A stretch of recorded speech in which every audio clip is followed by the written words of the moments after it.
The debate over guns in Michigan schools. Mayor Duggan steps into the Detroit schools debate, and the state takes action in the Flint water crisis. It's analysis of the stories that you're talking about, and MiWeek starts right now.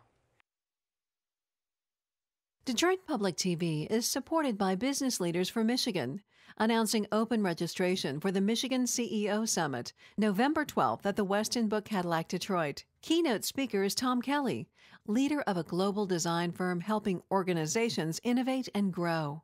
Motivational speakers, networking opportunities, and creative inspiration. That's the Business Leaders for Michigan CEO Summit, November 12th at the Westin Book Cadillac. Info at businessleadersformichigan.com/events. Funding is also provided by Delta.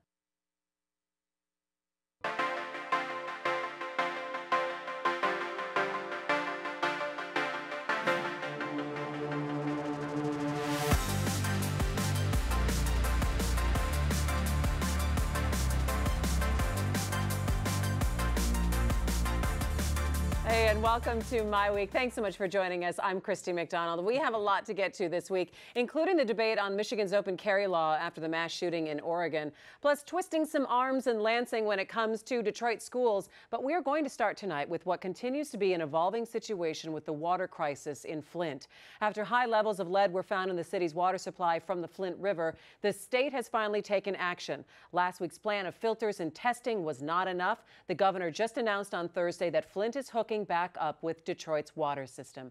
We are starting there tonight with our MiWeek contributors Nolan Finley of the Detroit News and Stephen Henderson of the Detroit Free Press. All right, guys, so this situation continues to evolve. 1 week from now, the state is now saying, okay, we need to get them back on Detroit, and it's going to cost. So the governor is going to go to the legislature. They want $6 million from the state. And now you've got foundations. You've got the Mott Foundation picking up a $4 million price tag, and Flint's going to take out $2 million. Was this the right move, Nolan? It seems like it. I mean, it seems like the only choice they had. They had to get those folks clean water, and they're a year away from being able to do that through their own system. They could have filtered, but that seems like an imprecise process, and it still would have only, it might have allowed them to have drinking water in the home, but who wants to shower in water that smells and looks like that, or wash your dishes or anything of that nature? People have to have clean water, and they're paying for it, and they weren't getting it. So do you think this was the proper solution, if not a little late? Yeah, no, it's a fine solution. I didn't think it was really possible because of the way that they had disconnected and then sold the pipe that connected them into the system. It seemed like this was a long shot, but obviously they figured out a way to make it work with enough money. I think again, this was a tragic set of decisions that led to the water being this dirty and undrinkable, and it's good that everybody figured out how to fix it. We still do, though, need to go back and look at the process that they went through to decide to hook up to the Flint River and not add anti-corrosives. There's something went terribly wrong here, and is it part of the emergency manager process that's problematic? I don't know. Maybe that's one of the things that help contribute to this. Is it just sloppiness on the part of Department of Environmental Quality in Lansing? Who knows? The point is, we do need to know. We need to figure it out and hold accountable those who made this mistake, and more importantly, fix it so that we don't ever do this again. And I want to actually take a look at the short-term decision-making that was just changed, because we're looking at now 2 weeks, Nolan, 2 weeks ago that doctors came out with this report saying that you have elevated lead levels in children in Flint, and it coincides with the time period since the switch over to the Flint water. But you still didn't get a lot of reaction from the state. And going back even about 6 months from now, you had a lot of people in Flint saying, hey, something is wrong here. We need to hook back up again to the Detroit system. So I want to know what flipped the switch here in the last week or so. Why did all of a sudden the intensity flip over? Well, I think the people were pretty vocal on their feelings about the water and the state's reaction. And I think these reports did sort of move the decision makers to say, well, we can't take any chances here. I mean, they kept looking at reports, said the water was safe. The water kept coming out of the tap looking like, putrid. And, they finally had to reconcile the two. I think it's really interesting, too, when you hear that $4 million for this re-hookup to the Detroit system. And by the way, Detroit is only going to charge labor. They're not going to, charge the reconnect fee. Yeah. So thanks to that. But you Which have, is all imagined anyway. Well, but you have $4 million coming from a foundation. Yeah. Again, foundation you have in foundations Flint, in Flint, the Mott Foundation, again, stepping to the forefront in helping to pay a bill for something that you would think that infrastructure, that government should be taking care of, or that we are paying our bills for, that should be taken care of. Another one of the big lessons here is that we have divested in infrastructure in this state in a really dramatic way, and that's not just over the last 2 or 4 years, that's over the last 15 or 20 years. The way that we spend, think about, roads, sewers, water lines, all of those things in this state are getting old and they haven't been taken care of. And so the risk of things like this, environmental crises like this, goes up as you don't take care of those things. And the governor, to his credit, has been somebody who has talked about that and has said that we need to do better with investing in infrastructure. He has not been able to get the legislature to come along. It's sort of a cliched question: how many times does something like this have to happen before we start thinking differently about how we do it? Yeah, but this wasn't a product of neglected infrastructure. This was bad decision making that they had to fix. Well, it's both. And the foundation community, this would seem an appropriate role for the foundation community to respond to a health emergency.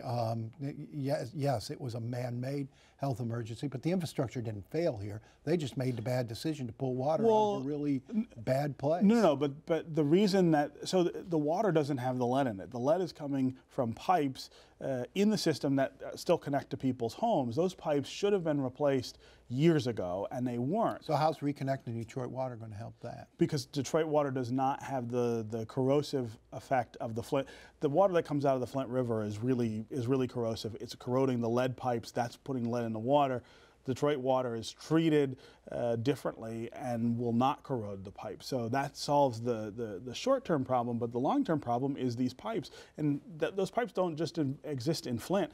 You can go to places all over the state and find lead pipes carrying water on the way to people's taps. It's something that we've got to start thinking about how to fix in the state, and there is no will to come up with the money to do that. Okay, well, let's talk about coming up with the money and talking about the bigger picture, that this may be happening in Flint, but this is particularly maybe a situation that could happen in any city that's got failing infrastructure, and also maybe a municipality that doesn't have a lot of money. So, Nolan, $6 million that the governor is going to be asking the legislature for, do you think that's going to be a hard sell, or that's going to be just a quick, easy done thing? I don't think it's going to be a hard sell. I think they'll respond to the emergency situation here.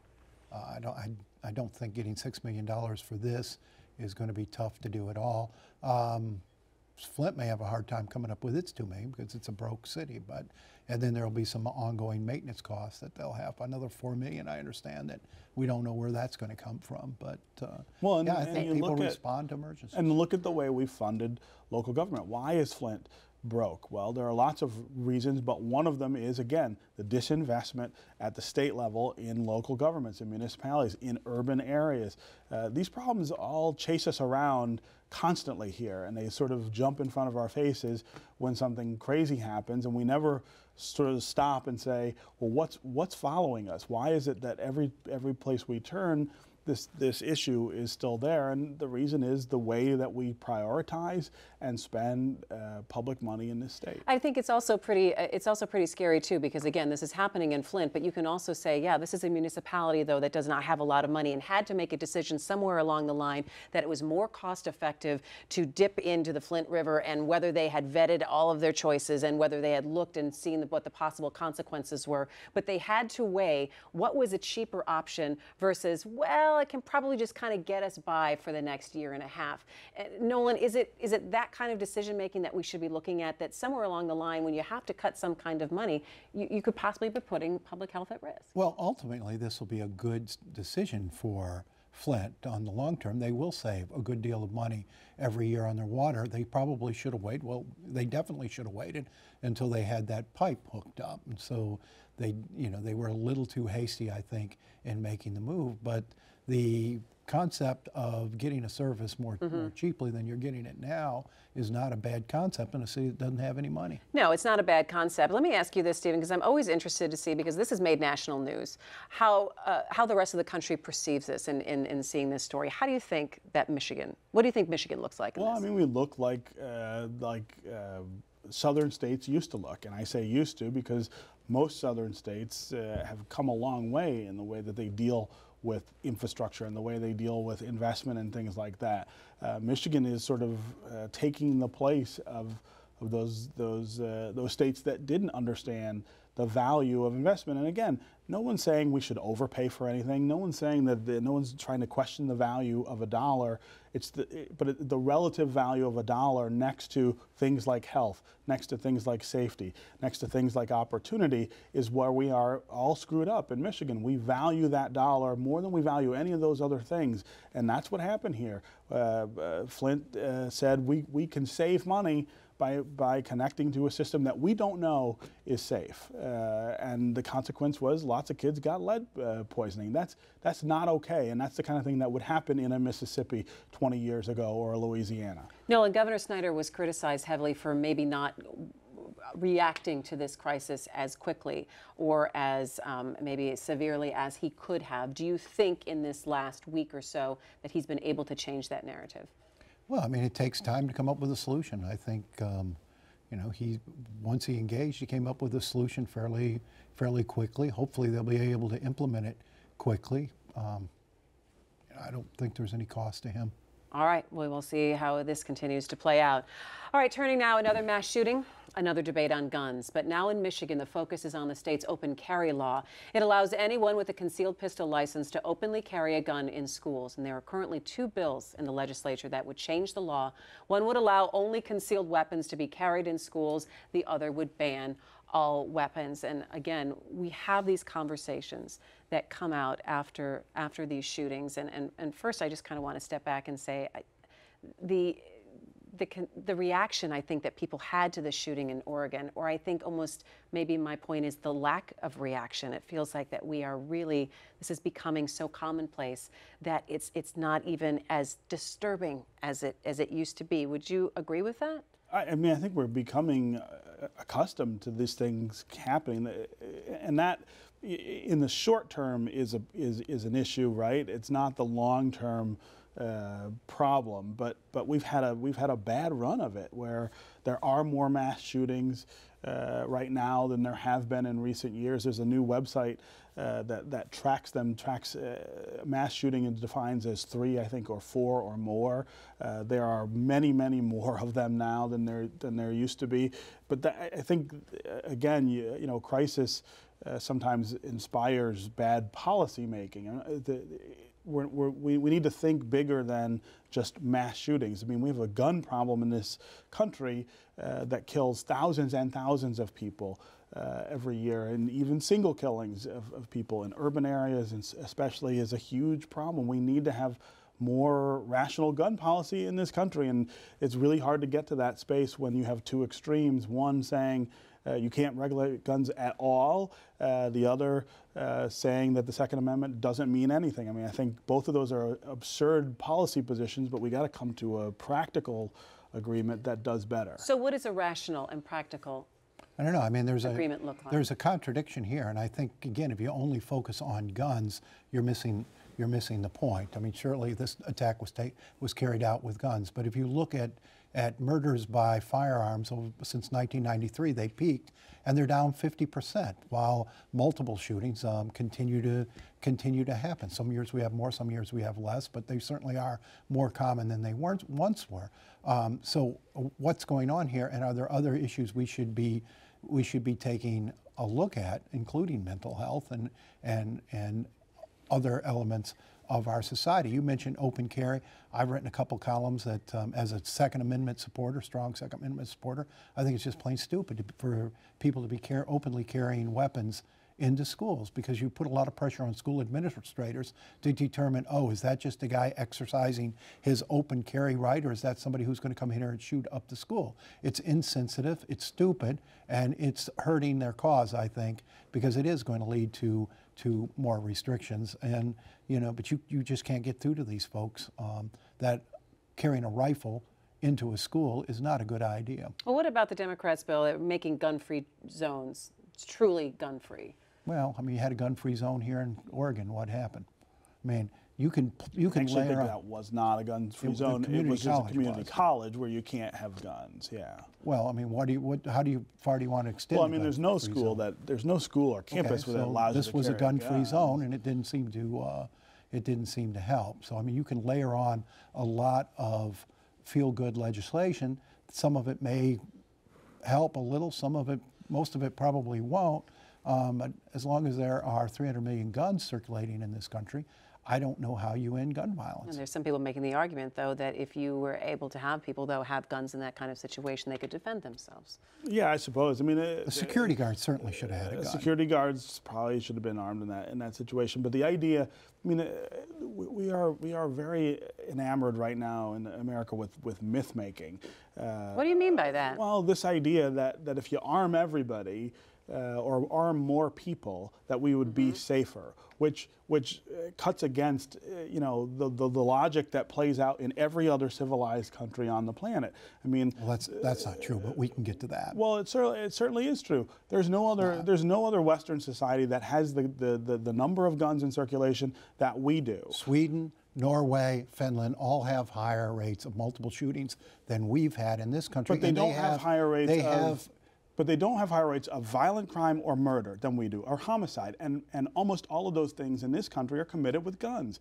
And so to pick out just the mass shootings and say, well, that's somehow different, is cherry picking. And again, that's those countries have high gun violence rates, high murder rates. They do not have high murder rates compared to the United States. They also have very strict gun laws. I mean, our gun violence rate of violence by guns has been going down for murders. It's 50% down for murders. It's 75% down for crimes committed with a weapon. It also depends on where you live. We are going in the right direction. If I live in the city of Detroit, is it down? If I live in the city of Baltimore or New York is in the recent years doing better. Chicago's out of control. Chicago has the toughest gun laws in the nation, and it's out of control, which goes to my point. Layering on more gun laws is not necessarily going to end gun violence. My point is that the idea that more guns will lead to more safety is not just irrational. It's crazy. It's insane. It is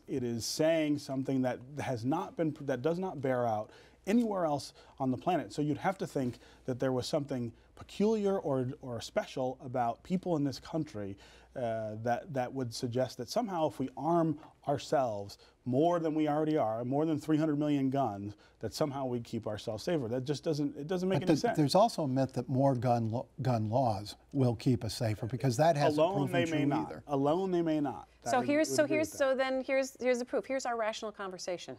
And so what do we bring out of this? How does it impact Michigan? I mean, I sit on the opposite side of the Second Amendment question from Nolan. I think, number one, the way it's written is not the way it's interpreted. I think we ought to interpret it very much true to the words that are there, which would allow for a lot more regulation of guns, something that we had for 150 years in this country under the Constitution. And all of a sudden we decide now it means something different. And that it's okay to say, well, you can't regulate it the way that we have. I think that's where you start. But I also think that you do have to go beyond that. I mean, I think you have to deal with the practical reality that there are 300 million guns in circulation, and you don't want to have the situation where the cops, don't have guns, but the criminals do, or the legal gun owners don't have guns, and illegal owners do.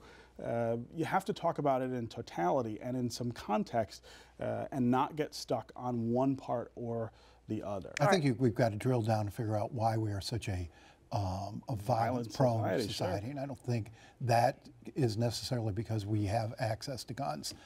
We pound our children now from almost 2 and 3 years old upwards with violent images, and we glorify violence in our culture.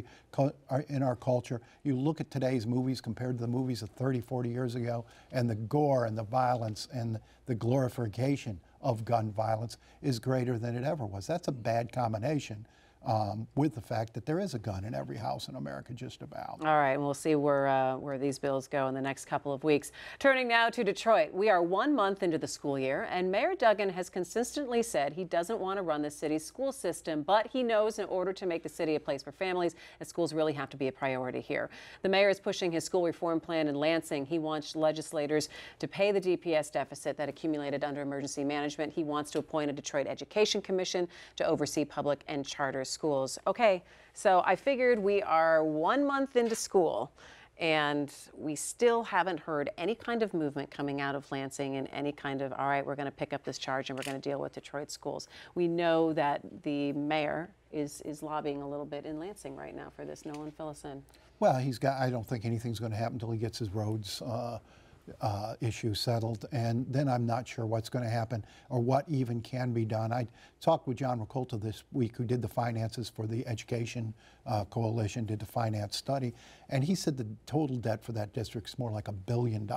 You tell me where that money comes from. You can say, well, the legislature should provide it. This legislature is already going to be struggling to find $400 million or $600 million to pay for roads, plus another $200 to $400 million to pay for the Medicaid expansion.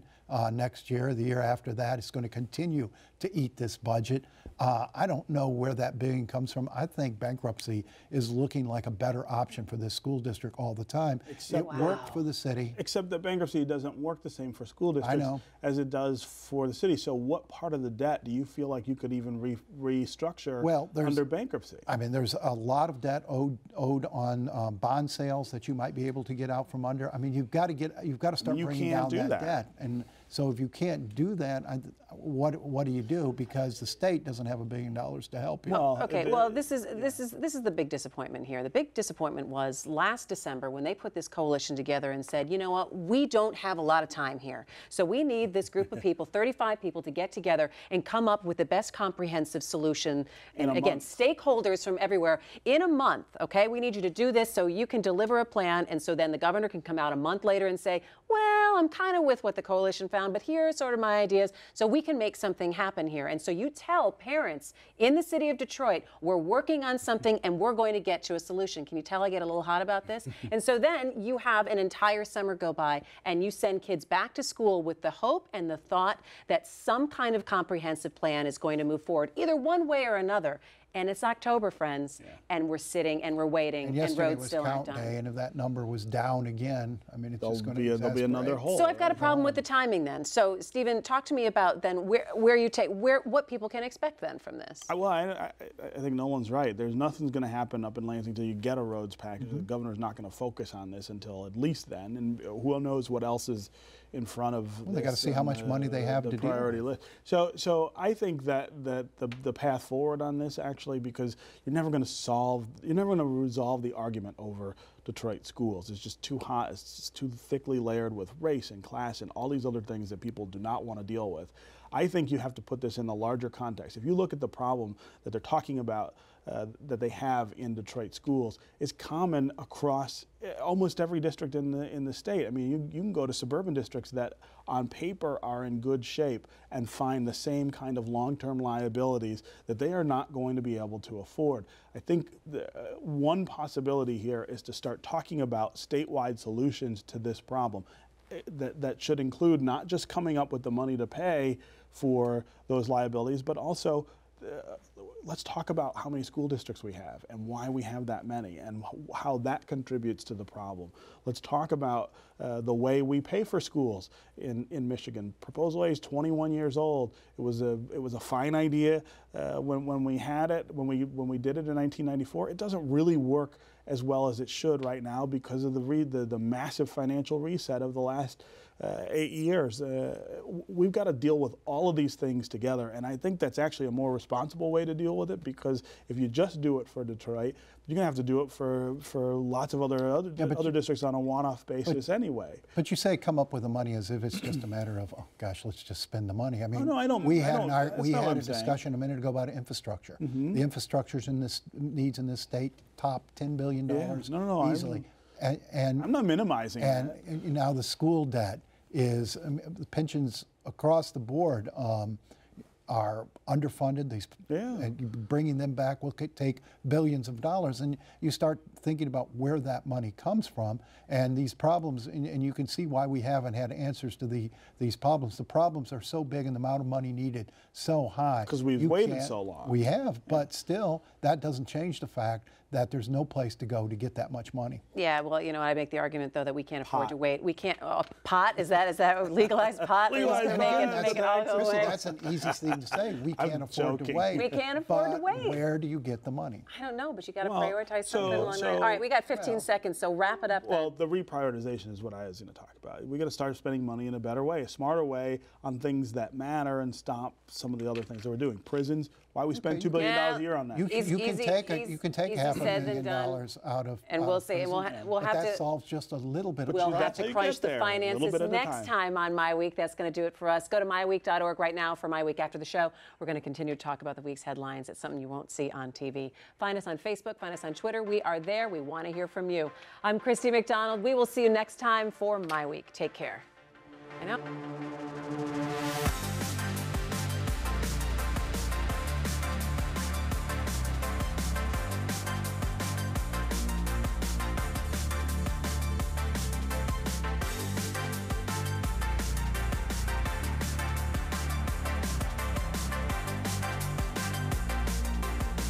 Detroit Public TV is supported by Business Leaders for Michigan, announcing open registration for the Michigan CEO Summit, November 12th at the Westin Book Cadillac Detroit.